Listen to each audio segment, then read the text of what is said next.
Hey, how's it going, everyone? Bass here. So now that the Packers preseason is finally over and we are officially 1 day away from 53-man cutdowns, today I'll give you my final 53-man roster prediction. My last iteration of my 53-man roster prediction was a little over 2 months ago, before training camp, before preseason, so a lot has definitely changed since then. And now that the 3 preseason games are over and we saw plenty of these undrafted guys, these rookies play, we have a lot better of an idea of who and who won't make this roster. But before we get this video started, if you are new here and want more Packers news analysis and updates almost daily, please consider going down, clicking the subscribe button, as well as turning on post notifications to not miss any of the videos. All right, so let's get right into the roster, and we're going to start on with offense, and we're going to start with quarterback, and this one is a no-brainer. The Packers are going to go into the season with 2 quarterbacks, Aaron Rodgers and Jordan Love. Cutting Danny Etling likely will return on the practice squad, and I will go over my practice squad picks at the end of the defense and special teams as well. I'll go over those guys. But this is a no-brainer here. Not much to really talk about here. Jordan Love will be the backup quarterback. I like that he got a lot more playing time in the final 2 preseason games where they played him pretty much into the 4th quarter, or at least all the way through the 3rd quarter in the 2nd and 3rd game, whereas in the 1st game we saw him only play a half. My argument was always that Danny Etling isn't going to be the backup quarterback. He's not going to make the 53-man roster. If the Packers were going to keep 3 quarterbacks, they would have just kept Kurt Benkert. Nothing against Danny Etling. He'll be our practice squad quarterback, but Jordan Love is the backup, so I wanted to see him get the most snaps. So going 2 quarterbacks here, Aaron Rodgers and Jordan Love. So as for the running back position, we've talked about this one a ton, and I'm going with 3 running backs, and of course, I am including my main man, Tyler Goodson. If you know and have followed along this channel, ever since they signed Tyler Goodson as an undrafted free agent out of Iowa, I said, hey, this guy is going to be good. I expect this guy to make the 53-man roster, and he has showed that. I think he deserves to be on this 53-man roster over Patrick Taylor. Obviously, we have Kylan Hill starting on the PUP, so that's why he's not counting towards the 53-man roster. But ever since they signed him, I said, hey, I think this guy has more upside, versatility than Patrick Taylor. And I'm not hating on Patrick Taylor. I just think Tyler Goodson is better. I think he can offer more on special teams as well as a potential kick return. I just like him better on the 53-man roster. The Packers are going to use a lot of 2 running back sets. They're going to use A.J. Dillon and Aaron Jones, I think, almost equally. So if you have any type of injury, you're going to need another back to be able to go into that offense and make plays as a running back on offense. And that's exactly what Tyler Goodson did this preseason. He made a few splash plays. He looked very fast, a very nice one-cut running back. He can catch the ball out of the backfield, so I'm really excited for him. Obviously, I want Kylan Hill to return, but as we saw last year before Kylan Hill got hurt, he got some touches on offense. So this could very well happen with Tyler Goodson as well early in this season. Start getting touches on offense throughout the game, whenever that may be. So running back, going 3 here, Aaron Jones, A.J. Dillon, Tyler Goodson, and then Kylan Hill starting on the PUP, missing the first 4 games at minimum. Now moving on to tight end, I'm going with 4 here. We have Mercedes Lewis, Robert Tonyan, Josiah DeGuara, and Tyler Davis. Now I know a lot of people are going to say, how are you having Tyler Davis on this roster? The dude had a horrible preseason.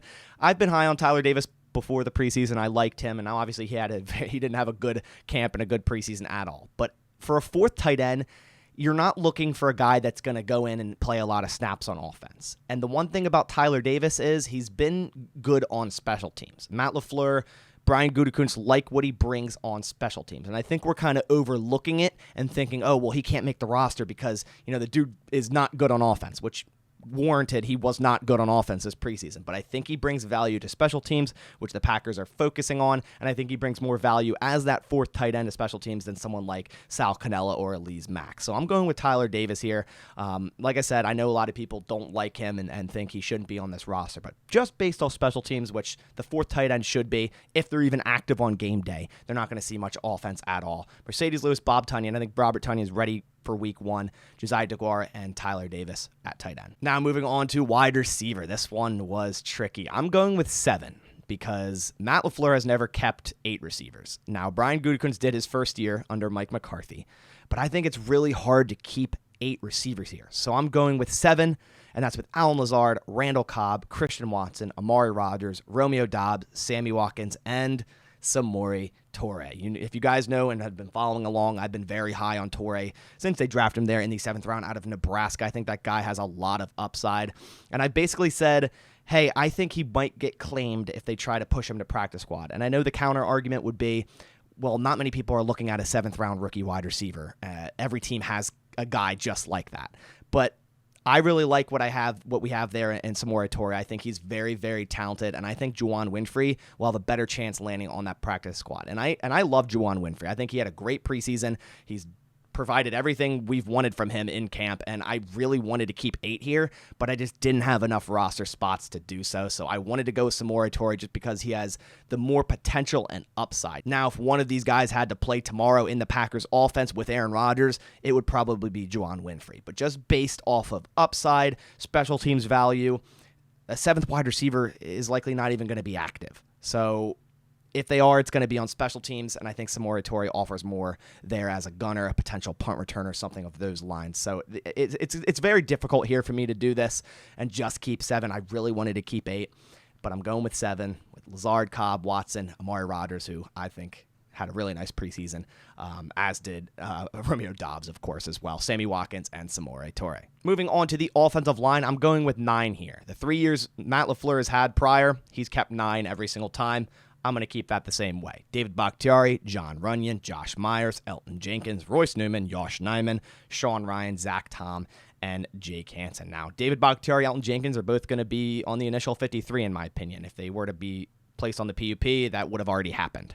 I don't think there's any setbacks. Elton Jenkins did sit out from practice yesterday, but they said it wasn't related to his knee. He was in rehab session. So I think both of these guys will be on the initial 53.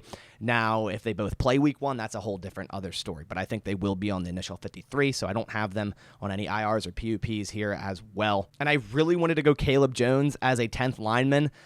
But like I said, Matt LaFleur has kept 9 3 years in a row, and Caleb Jones had a wonderful preseason. He was the highest graded rookie via PFF with an 85 PFF grade. Now, this dude played really well that left tackle spot this preseason, and I'm really hyped for him. I'm definitely putting him on the practice squad. Hopefully no one claims him, but I'm going 9 here. Jake Hansen started all of preseason at right guard, so they obviously like what they have there. Zach Tom was also very, very good for that 4th-round rookie. Didn't see much of Sean Ryan, kind of a work in progress, but we'll wait to see, what happens with him. Yosh Nijman, of course, fill in at left tackle, right tackle, wherever he needs to if there's injuries or whatnot. Really like Yosh Nijman. I think he's a starter quality tackle in this league.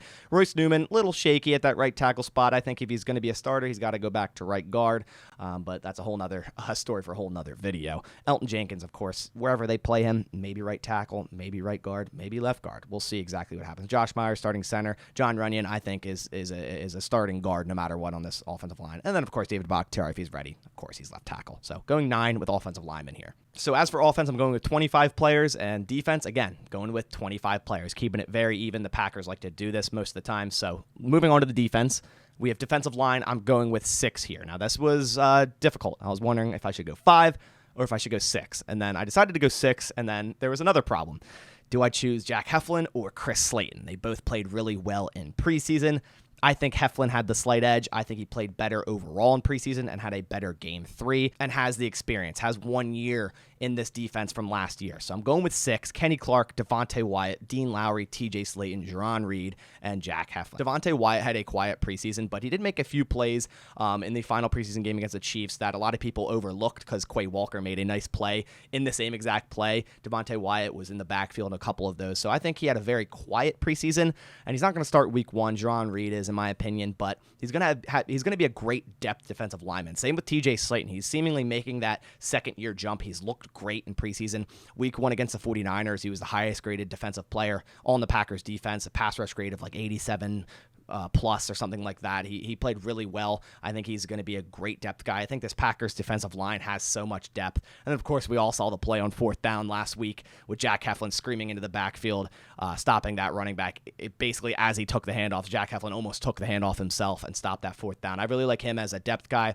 Now, likely wouldn't be active on game day, but if someone goes down, I can trust in Jack Heflin being that depth guy to replace him. So going 6 defensive linemen here, Kenny Clark, Devontae Wyatt, Dean Lowry, TJ Slayton, Jerron Reed, and Jack Heflin. Moving on to edge, I am going with 5. Now, outside of the top 3 with Gary, Smith, and Egbare, everything else is really up in the air right now. I've always liked Tipanaliai. I think he had a strong camp, although he didn't play in the last game. I really like him. I think he's on the roster. That's my opinion. I think he can rush the passer as a rotational guy. He's really, really good against the run. He's even good in coverage if you need him to. I love Tipanaliai. Kobe Jones and Ladarius Hamilton also played super well this preseason, so it was really hard to keep them off this roster, but I ended up going with John Garvin over them just based on experience.